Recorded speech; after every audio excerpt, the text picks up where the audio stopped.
Olá, meus amigos, olá, minhas amigas, tudo bem? Meu nome é Luciana Batista, eu sou professora de Direito Tributário, leciono há muitos anos em cursos preparatórios para concurso, tanto do exame da OAB quanto para outros concursos, como magistratura, Ministério Público, Defensoria, enfim. Então, estou inaugurando hoje aqui com vocês, esse canal aqui no YouTube, para nós resolvermos questões. Hoje nós vamos resolver questões da OAB, para quem está prestando aí, vai prestar o próximo concurso da prova da ordem, no dia marcado aí para o dia 15 de março, próximo dia 15 de março. Então, nós vamos resolver algumas questões aqui sobre o exame da OAB. E por que eu estou trazendo esse projeto e compartilhando esse projeto com vocês de resolução de questões?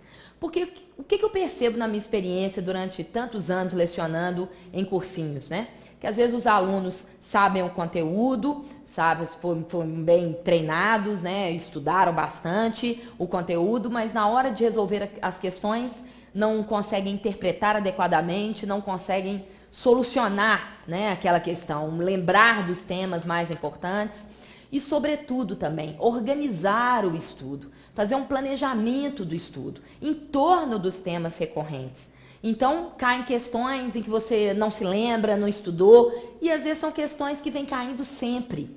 Então, a minha função aqui, o meu desejo é auxiliá-los nessa organização dos estudos. E como é que eu fiz isso? Eu fiz um levantamento de todas as provas que a FGV já preparou aí para o exame da OAB e os temas recorrentes, então, nestas provas. Então, vamos passar? Quais são esses temas recorrentes? Aqueles temas que vocês têm que dar atenção máxima, ok? Para o estudo da prova da OAB. Na Constituição Federal, quais são esses temas? Vamos lá. Função da lei complementar. Então, já é um artigo aí para grifar. Artigo 146, todas as funções que estão aí da lei complementar. Espécies tributárias e competência. Quais são os tributos e de quem é o poder para legislar sobre cada um desses tributos. Artigo 145, 147 a 149A da Constituição. E na parte dos princípios e imunidades, tema que sempre cai também, atenção para os princípios da legalidade e da anterioridade, artigo 150, inciso 1 e 3, alíneas B e C. No Código Tributário Nacional, vamos lá? Atenção para o tema da responsabilidade tributária, artigo 130 a artigo 135. Na parte de crédito tributário, suspensão, extinção e exclusão. Artigo 151, 156, 175, eles adoram misturar às vezes esses temas da suspensão, extinção e exclusão do crédito tributário. Muito bom. E ainda, súmulas do STF e do STJ. Não é, assim, muito comum cair numa primeira etapa da prova da ordem, mas às vezes aparece algumas súmulas, a gente vai tratar de algumas aqui, e também as súmulas vinculantes, aí muito importante, várias súmulas vinculantes em matéria tributária, súmulas vinculantes, claro, Supremo Tribunal Federal, ok? Então, volta aqui comigo, eu tenho um projeto já de correção de questões, também no Facebook, então vou deixar aí meu Facebook e também o meu e-mail para abrir mais esse canal de comunicação. Vocês mandem dúvidas, façam sugestões de temas para a gente tratar aqui, porque nós vamos gravando vídeos e divulgando semanalmente, ok? Não só sobre o exame da ordem, mas também de outros concursos, mas é sempre bom para vocês reverem a matéria, tá?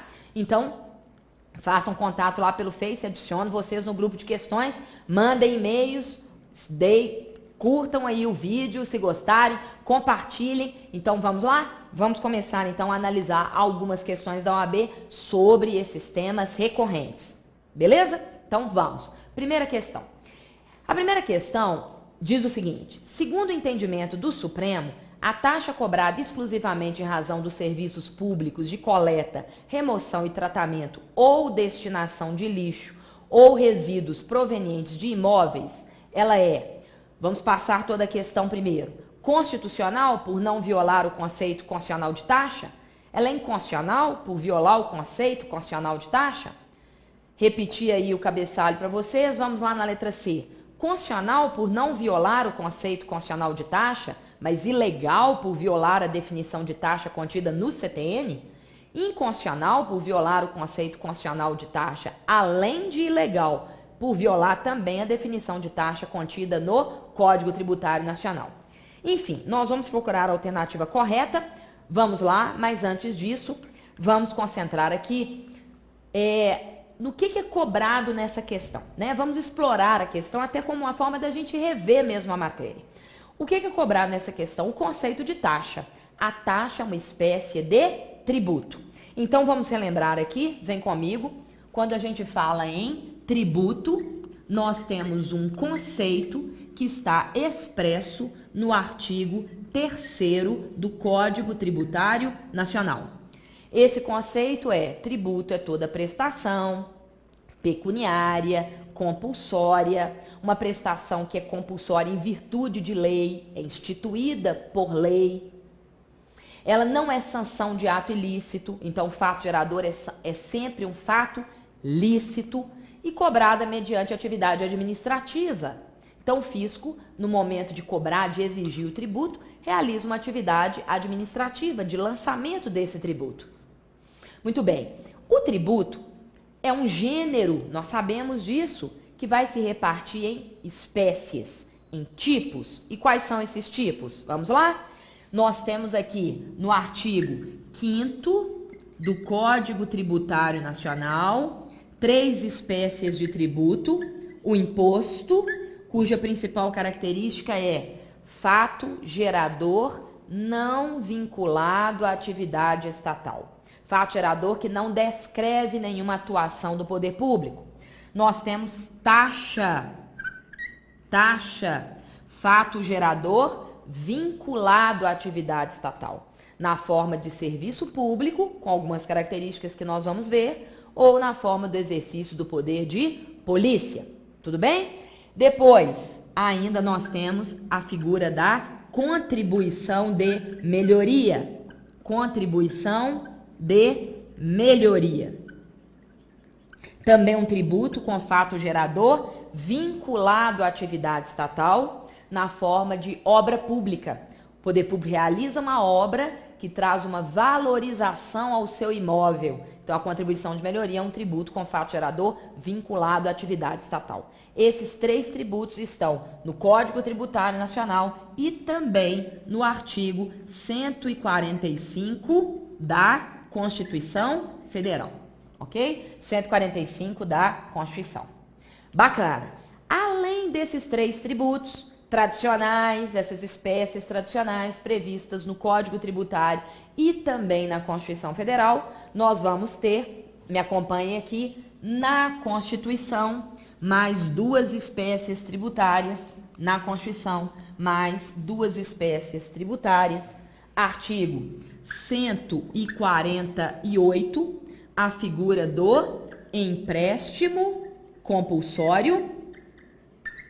Empréstimo compulsório, um tributo de competência da União, que deve ser instituído via lei complementar, e nos artigos 149 e 149A, as chamadas contribuições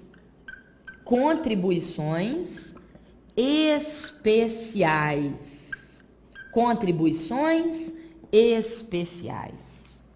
Que são as contribuições sociais, contribuição de intervenção no domínio econômico, contribuição de interesse das categorias profissionais ou econômicas e a contribuição de iluminação pública, 149A, de competência do Distrito Federal e do município, ok? Muito bem, então repassamos aí quais são as espécies, os tipos de tributo.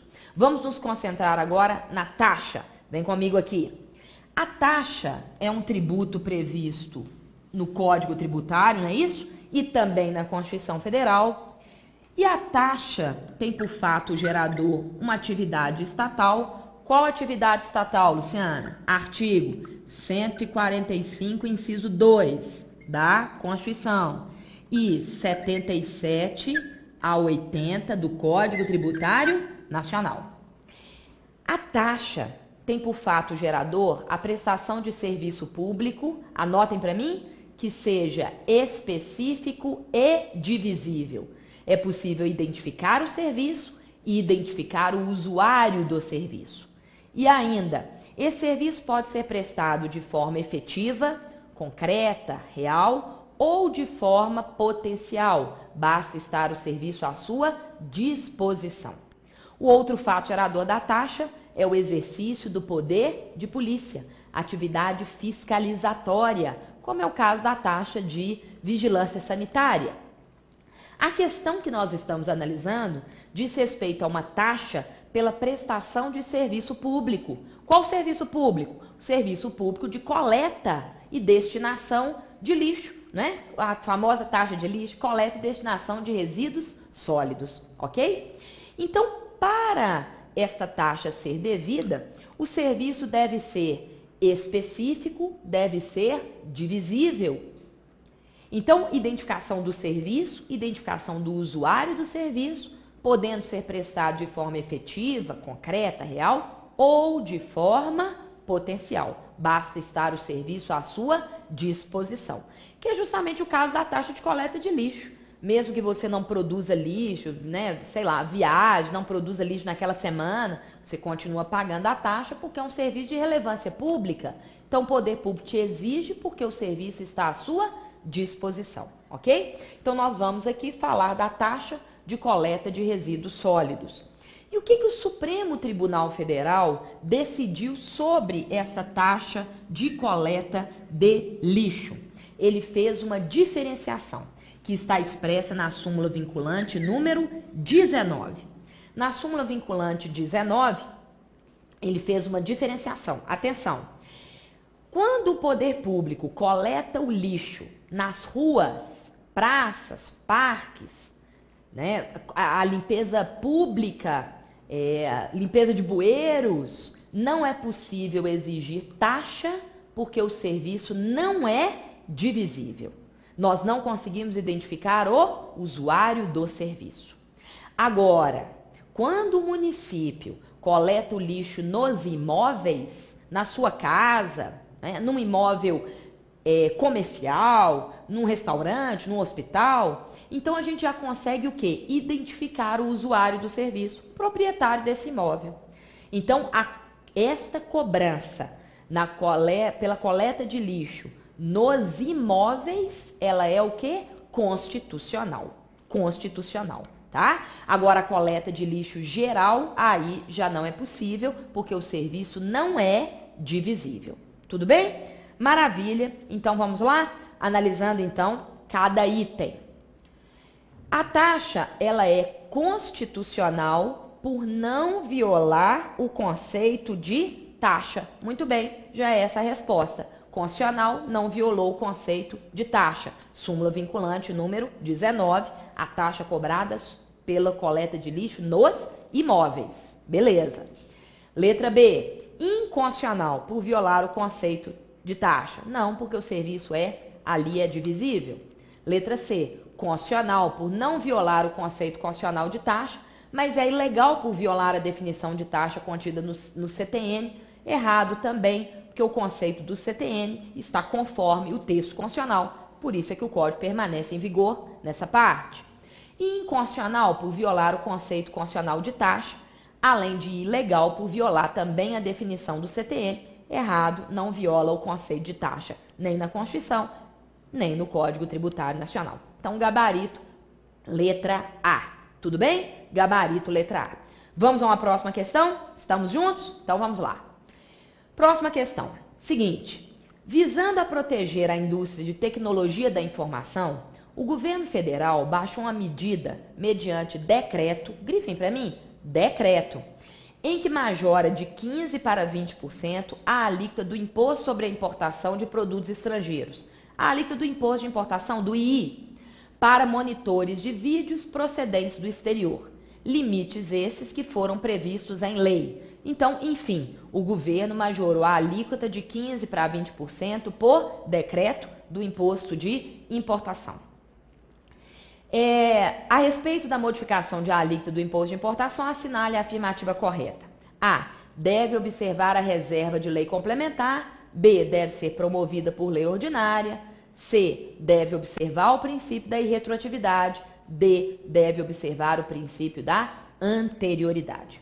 Então, beleza. Antes da gente analisar cada alternativa, vamos relembrar um pouco aqui a matéria, né, tratada nessa questão.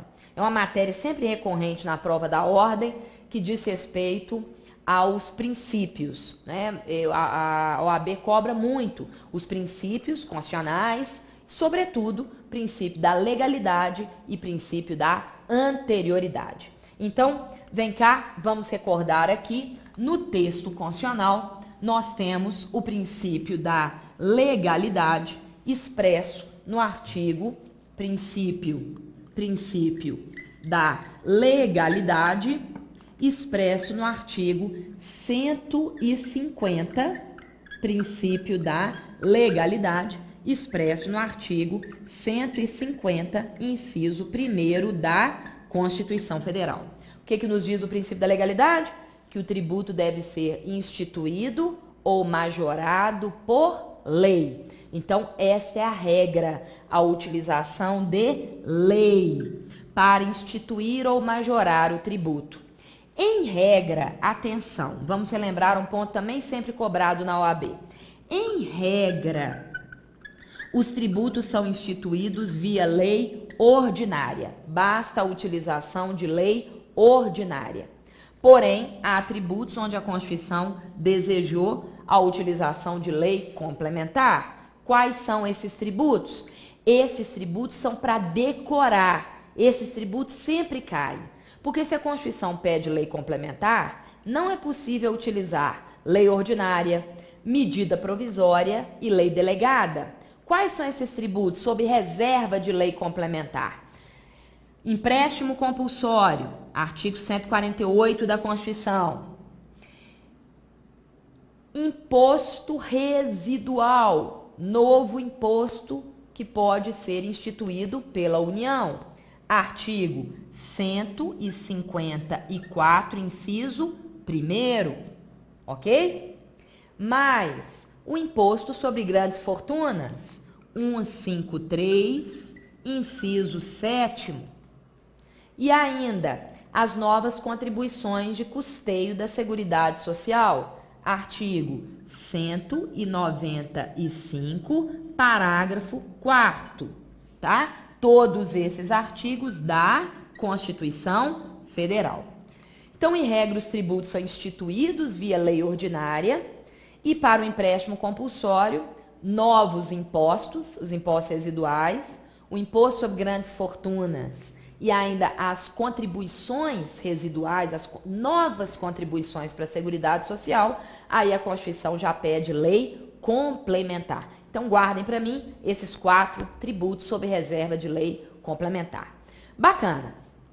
Se a regra, então, é tratar do tributo, instituir, aumentar, reduzir, extinguir por lei, a própria Constituição traz exceções ao princípio da legalidade, ou seja, situações onde o executivo vai poder atuar. Então, quais são essas exceções? Anotem comigo. Exceções ao princípio da legalidade para nós conseguirmos resolver a questão. Quais são, então, estas exceções ao princípio da legalidade? Artigo 150, inciso, parágrafo 1º, 150, vou voltar aqui, 153, exceções à legalidade, 153, parágrafo 1º da Constituição Federal, imposto sobre a importação, imposto sobre a exportação, imposto sobre produtos industrializados e o imposto sobre operações financeiras. Para esses 4 impostos, sua alíquota, grifem, não é base de cálculo, não é fato gerador, não é sujeito passivo, alíquota. Pode ser o quê? Reduzida e restabelecida por ato do Poder Executivo. Imposto de importação, exportação, o IPI e o IOF. Vamos avançar? Então vamos lá. Ainda é exceção ao princípio da legalidade. Artigo 177. Artigo 177, parágrafo 4º, inciso 1º, a linha B da Constituição Federal. Todas as exceções estão na Constituição. Estamos aqui falando da CID combustível, contribuição de intervenção no domínio econômico, que vai incidir na importação e na comercialização de petróleo, gás natural, álcool combustível e seus derivados. Também a Constituição autoriza que sua alíquota seja alterada no limite da lei, alterada por ato do Poder Executivo. E por último, para a gente fechar essa revisão importante sobre exceções ao princípio da legalidade, por último, nós vamos ao chamado ICMS monofásico sobre combustíveis. O ICMS que vai incidir numa única etapa sobre combustíveis a serem definidos em lei complementar. O ICMS é às vezes tão chato, né? Tantos detalhes. Então guardem mais esse detalhe sobre o ICMS, imposto do Estado e do Distrito Federal. Artigo 155, parágrafo 4º, 155, parágrafo 4º, inciso 4º da Constituição, a linha C, ok? A Constituição vai nos dizer que a alíquota, grifem para mim, a alíquota deste ICMS só pode ser estabelecida por convênio entre os estados e o Distrito Federal. Então, é mais uma atuação do Poder Executivo, dos estados e do Distrito Federal, por meio de convênio. Então, guardem estas exceções ao princípio da legalidade. Vocês vejam que a questão, ela vai dizer respeito ao imposto sobre a importação. Então, a alíquota foi majorada de 15% para 20%, por ato do Poder Executivo. Isso é possível, então? Sim, porque o imposto de importação é uma exceção ao princípio da legalidade. Então, vamos começar a análise das alternativas para verificarmos se elas estão, enfim, né, cada uma delas correta ou errada. Então, vamos lá. Essa alteração, ela deve observar a reserva de lei complementar. Errado, porque nós vimos quais são os tributos sob reserva de lei complementar, empréstimo compulsório, imposto residual, imposto sobre grandes fortunas, novas contribuições para a Seguridade Social. Então, não é preciso, aqui para o imposto de importação, lei complementar, basta lei ordinária e alteração de alíquota, inclusive por ato do Executivo. Então, falso. Vamos avançar. Deve ser promovida por lei ordinária? Não precisa ser promovida por lei ordinária, já que ele é uma exceção ao princípio da legalidade. Pode ser promovido por ato do Poder Executivo, ok? Então, também está falsa, porque não precisa, não está sob reserva de lei a alteração de alíquota do imposto de importação. Continuando, deve observar o princípio da anterioridade. Olha, o imposto sobre a importação, ele é uma exceção ao princípio da anterioridade. Anotem para mim, vem cá. Só vou colocar aqui para vocês, então, quanto ao princípio da anterioridade, que vocês também devem dar atenção a esse princípio, o princípio da anterioridade, o tributo, em regra, só pode ser exigido no exercício seguinte, com um mínimo de 90 dias a partir da publicação da lei. Mas há exceções a esse princípio. Elas estão no artigo 150, parágrafo 1º da Constituição Federal, 150, parágrafo 1º da Constituição, artigo 195, parágrafo 6º, as contribuições da Seguridade Social, que só tem que observar 90 dias, a CID combustível, 177, parágrafo 4º, inciso 1º, a linha B, que também só tem que observar o prazo de 90 dias, não precisa observar a regra da anterioridade de exercício, e o 155, parágrafo 4º, inciso 4º, a linha C, que é o ICMS monofásico sobre combustível, quando sua alíquota é fixada por convênio, também basta aguardar os 90 dias, não precisa aguardar o ano seguinte. O imposto sobre a importação é uma exceção ao princípio da anterioridade. Importação, exportação, o IOF, esses três impostos não precisam aguardar nem a anterioridade de exercício, nem a anterioridade nonagesimal. Também o empréstimo compulsório de guerra, o imposto extraordinário de guerra. Então, leiam com atenção o artigo 150, parágrafo 1º e os demais artigos citados da Constituição.